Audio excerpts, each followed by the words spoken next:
അള്ളാഹുവിനെ ഒരു മനുഷ്യൻ ഓർത്തു കഴിഞ്ഞാൽ, അള്ളാഹുവിനെ ഒരു മനുഷ്യൻ ഒരു വിഷയത്തിന് മുൻകരുതലാക്കി വച്ചാൽ കാവൽ ലഭിക്കുമെന്ന് ഉറപ്പാണ്, വിഷയങ്ങൾ പൂർത്തീകരിക്കപ്പെടുമെന്ന് ഉറപ്പാണ്.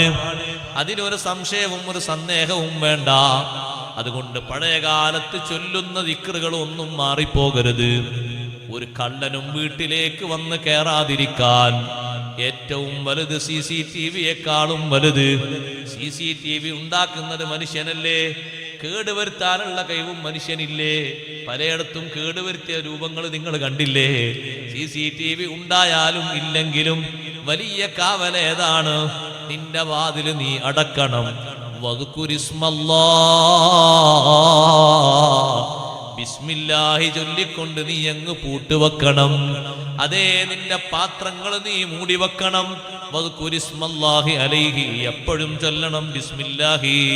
നിന്റെ വീട്ടിലുള്ള വസ്തുക്കൾ ഓരോന്നും മറയാക്കി വെക്കുമ്പോ എത്രത്തോളം നബി സല്ലല്ലാഹു അലൈഹി വസല്ലം തങ്ങൾ പറഞ്ഞു, വെള്ളപ്പാത്രത്തിന്റെ മേലെ, ഭക്ഷണപാത്രത്തിന്റെ മേലെ മൂടി വെക്കാൻ അതിന് മൂടിയില്ലെങ്കിൽ എന്തെങ്കിലും ഒരു മരക്കഷ്ണം അതിന്റെ വിലങ്ങിനിങ്ങനെ വെക്കണം. പഴയകാലത്ത് ഉമ്മമാര് പറയാറില്ലേ, ആ വെള്ളക്കുടുക്കയുടെ മുകളിലേക്ക് ആ പലക എടുത്ത് വെക്കണം, ആ മുട്ടിയെടുത്ത് വെക്കണമെന്ന് മക്കളോട് പറയാറില്ലേ? ഈ മുട്ടിയെടുത്ത് മേലെ മറയാക്കി വെക്കുമ്പോഴും ചൊല്ലണം ബിസ്മില്ലാ. വിരിപ്പിലേക്ക് നീ കിടക്കാൻ, നിന്റെ ശരീരം വെക്കാൻ ഉദ്ദേശിക്കുമ്പോഴും ബിസ്മില്ലാഹിർ റഹ്മാനിർ റഹീം. അത്ര വലിയ കാവല് വേറെ ഇല്ല. നേരം വെളുത്ത് നീ വാതിൽ തുറക്കാൻ പോകാൻ, വാതിൽ തുറക്കുമ്പോഴും ചൊല്ലണം ബിസ്മില്ലാഹിർ റഹ്മാനിർ റഹീം. ദിക്ർ നിസാരമായി കാണരുത്. ഏറ്റവും വലിയ കാവലും ഏറ്റവും വലിയ സംരക്ഷണവും ഏറ്റവും വലിയ സഹായവും അതിലൂടെയാണ് ഉണ്ടാകുന്നത്. വീട്ടുകാരെ സമീപിക്കുന്ന ഭർത്താക്കന്മാര്, അതേ സ്വന്തം ഭാര്യയെ സമീപിക്കുന്ന ഭർത്താവ് ആവശ്യ പൂർത്തീകരണത്തിന് വേണ്ടി സമീപിക്കുമ്പോ ബിസ്മില്ലാഹി അല്ലാഹുമ്മ ജന്നിബിന ശൈത്താൻ വജന്നിബിശ് ശൈത്താന ഫീമാ റസഖ്തനാ എന്ന് ചൊല്ലിക്കൊണ്ട് വേണം സംസർഗത്തിൽ ഏർപ്പെടേണ്ടത്. എന്തിനാ നബി സല്ലല്ലാഹു അലൈഹി വസല്ലം അങ്ങനെ പറഞ്ഞത്? ഫഇൻ ഖുലിയ ബൈനഹുമാ വലദുൻ, അവരുടെ ആ ബന്ധത്തിൽ ഒരു കുട്ടിയെ അല്ലാഹു കൊടുക്കാൻ നിശ്ചയിച്ചു കഴിഞ്ഞാൽ ലം യളുറഹു ശൈത്താനു അബദാ. അല്ലാഹുവിന്റെ മേൽവിലാസത്തിലല്ലേ ബന്ധം പുലർത്തുന്ന സമയത്ത് ദിക്ർ ചൊല്ലിയിട്ടല്ലേ ബന്ധം പുലർത്തിയത്? അല്ലാഹുവിനോടല്ലേ ദുആ ചെയ്തത്? അല്ലാഹുമ്മ ജന്നിബിന ശൈത്താൻ, അല്ലാഹുവേ ഞങ്ങൾ ബന്ധപ്പെടാൻ പോവുകയാണ്, ശൈത്താനിനെ നീ ഞങ്ങളിൽ നിന്ന് അകറ്റി നിർത്തണം. മലക്കുകൾ പുറത്ത് കാവലിനായി നിൽക്കുമ്പോ ശൈത്താന്റെ സാമീപ്യം അവിടെ കൂടുതലാകും. ശൈത്താനെ നീ അകറ്റി നിർത്തണം. വജന്നിബിശ് ശൈത്താന ഫീമാ റസഖ്തനാ, ഞങ്ങൾക്ക് നൽകുന്നതിലും പിശാചിന്റെ ശല്യം ഒഴിവാക്കി തരണം.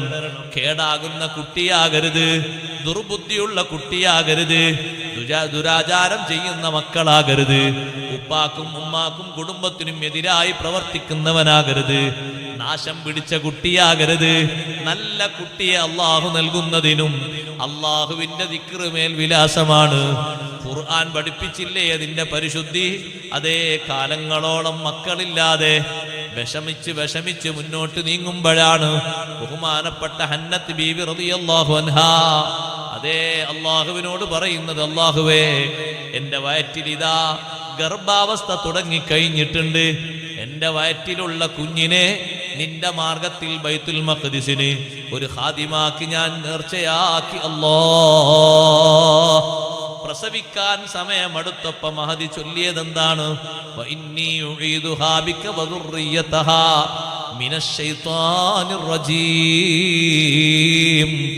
എന്തൊരു മഹത്വമാണ് ആ ദിക്റിന് കിട്ടിയത്! ചെറിയ മഹത്വമാണോ? അല്ല. അഷ്റഫുൽ ഖൽഖ് റസൂലുള്ളാഹി സ്വല്ലല്ലാഹു അലൈഹി വസല്ലം തങ്ങൾ പറഞ്ഞു, ഏതൊരു കുട്ടി ജനിക്കുമ്പോഴും ആദ്യമായ ആ കുട്ടി ഒരു കരച്ചിൽ കരയുന്നത്, ആ കുട്ടിയുടെ രണ്ട് ഭാഗങ്ങളിലും ശൈത്താന് വന്നിട്ടൊരു ഞെക്കല് ഞെക്കുന്നുണ്ട്.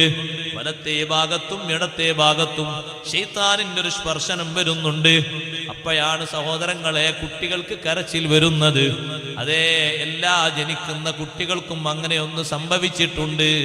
ഇല്ലാ മറിയമ വബ്നഹാ, മറിയം ബീവി റളിയല്ലാഹു അൻഹ ഒഴികെ മറിയം ബീവി റളിയല്ലാഹു അൻഹയുടെ പുത്രൻ മസീഹ് ഈസാ അലൈഹിസ്സലാത്തു വസ്സലാമും ഒഴികെ എന്താണ് ഈസാ നബിക്ക് വരെ കാവലായി വന്നത്? ഈസാ നബിന്റെ വല്യമ്മയാണ് ഹന്നത്ത് ബീവി. ആ ഹന്നത്ത് ബീവിക്ക് കുട്ടി ജനിക്കാറായ സമയത്ത് കുട്ടി അങ്ങ് പ്രസവിച്ച ഉടനെ തന്നെ മഹദി ചൊല്ലിപ്പോയി, വഇന്നീ ഉഈദുഹാ ബിക വദുർരിയതഹാ മിനശ്ശൈത്വാനിർ റജീം. അല്ലാഹുവേ, നിന്നോട് ഞാൻ കാവൽ ചോദിക്കുന്നു, ഈ കുട്ടിയെയും ഈ കുട്ടിയുടെ സന്താന പരമ്പരകളെയും മിനശ്ശൈത്വാനിർ റജീം, അഭിശപ്തനായ പിശാചിന്റെ ശർറിൽ നിന്ന് നിന്നോട് ഞാൻ കാവൽ ചോദിക്കുന്നു.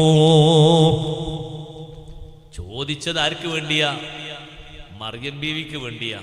പക്ഷെ കിട്ടിയത് മറിയം ബീവിക്ക് മാത്രല്ല, ഈസാ നബി അലൈഹിസ്സലാത്തു വസ്സലാമിനും ആ ചോദ്യത്തിന്റെ ഉത്തരം കിട്ടി. സഹോദരന്മാരെ, ആ ചോദ്യത്തിലുണ്ട് അതിന്റെ ഉത്തരം. ഈ കുട്ടിക്ക് മാത്രമല്ല, വദുർരിയതഹാ, ഈ കുട്ടിന്റെ സന്താന പരമ്പരകൾക്ക്. ഹന്നത്ത് ബീവി റളിയല്ലാഹു അൻഹ അന്ന് ചോദിച്ചു. പിന്നെ വർഷങ്ങൾ കഴിഞ്ഞിട്ടല്ലേ മറിയം ബീവി റളിയല്ലാഹു അൻഹക്ക് അല്ലാഹു തആല ഈസാ നബി അലൈഹിസ്സലാത്തു വസ്സലാമിനെ നൽകുന്നത്. ഈസാ നബി അലൈഹിസ്സലാം ജനിക്കുന്ന സമയത്തും മറിയം ബീവി റളിയല്ലാഹു അൻഹ ഗർഭം ധരിച്ച സമയത്തും പിശാച് വന്ന് ഈസാ നബി അലൈഹിസ്സലാമിന്റെ ശരീരത്തിൽ സ്പർശിക്കാൻ നോക്കി. നബി സല്ലല്ലാഹു അലൈഹി വസല്ലം തങ്ങൾ പറഞ്ഞു, പിശാചിന്റെ കുത്ത് അങ്ങോട്ട് ഏറ്റില്ല. ആ കുത്ത് എവിടെയാണ് കൊണ്ടുവന്നത്? എവിടെയാണ് പോയി തട്ടിയത്? കുട്ടിക്ക് മേലെ സാധാരണ ഒരു മറുപോലത്തെ ഒരു മറയുണ്ടാകും, സാധാരണ മക്കളെ മേലിലൊക്കെ ഉണ്ടാകും. അതിന്റെ മേലിലാണ് ശൈത്താന്റെ സ്പർശനമേറ്റത്. ശരീരത്തിൽ സ്പർശിക്കാൻ കഴിഞ്ഞില്ല. എന്തുകൊണ്ട് ശരീരത്തിൽ സ്പർശിക്കാൻ കഴിഞ്ഞില്ല? ഹന്നത്ത് ബീവി റളിയല്ലാഹു അൻഹ ചൊല്ലിയത് ദിക്റാണ്. ഹന്നത്ത് ബീവി ചൊല്ലിയത് മറിയം ബീവിക്ക് വേണ്ടിയാണെങ്കിലും ഈസാ നബി അലൈഹിസ്സലാമിനും അതിന്റെ ഫലം കിട്ടി. അതവിടെ തീരുന്നുണ്ടോ? ഇല്ല. പിന്നെ എങ്ങോട്ട് പോകുന്നുണ്ട്? ഇനി സഹോദരന്മാരെ, അവസാന നാളിൽ ഈസാ നബി അലൈഹിസ്സലാം വരും. ഈസാ നബി അലൈഹിസ്സലാം ഉയർത്തപ്പെടുന്ന സമയത്ത് മഹാനവറുകൾ അവിവാഹിതനാണ്. ഈസാ നബി അലൈഹിസ്സലാം ഈ ഉമ്മത്തിൽ നിന്ന് കല്യാണം കഴിക്കും. ഈസാ നബി അലൈഹിസ്സലാമിന് മക്കൾ ജനിക്കും. ആ മക്കൾക്കുമുണ്ട് നൂറ്റാണ്ടുകൾക്കപ്പുറം ഹന്നത്ത് ബീവി റളിയല്ലാഹു അൻഹ ചൊല്ലിവെച്ച ദിക്റിന്റെ കാവല്. ഒരൊറ്റ ദിക്റിന്റെ കാവൽ നീണ്ടുപോകുന്നത് എത്ര ദൂരത്തേക്കാണ്! അന്ന് ഹന്നത്ത് ബീവി റളിയല്ലാഹു അൻഹ ചൊല്ലിയത് സ്വന്തം മകൾക്ക് വേണ്ടി മാത്രമല്ല, പേരമക്കൾക്കടക്കമാണ്.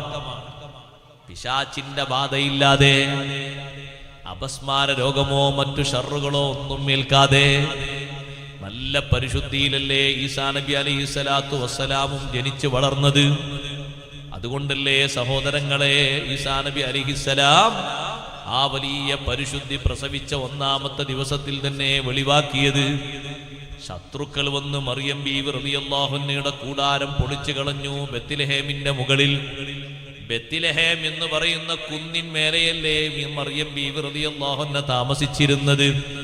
അവര് വന്നിട്ട് ശാപവാക്കുകളൊക്കെ പറഞ്ഞു. യാ ഉഖ്ത ഹാറൂന മാ കാന അബൂകി ഇംറഅ സൗഇൻ വമാ കാനത് ഉമ്മുകി ബഗിയാ.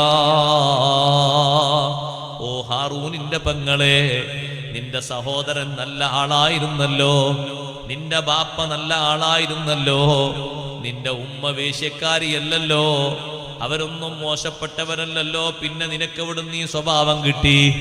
ആരാണ് ഈ കുട്ടിക്ക് ജന്മം നൽകിയത്? ഈ കുട്ടിയുടെ പിതാവാരാണ്?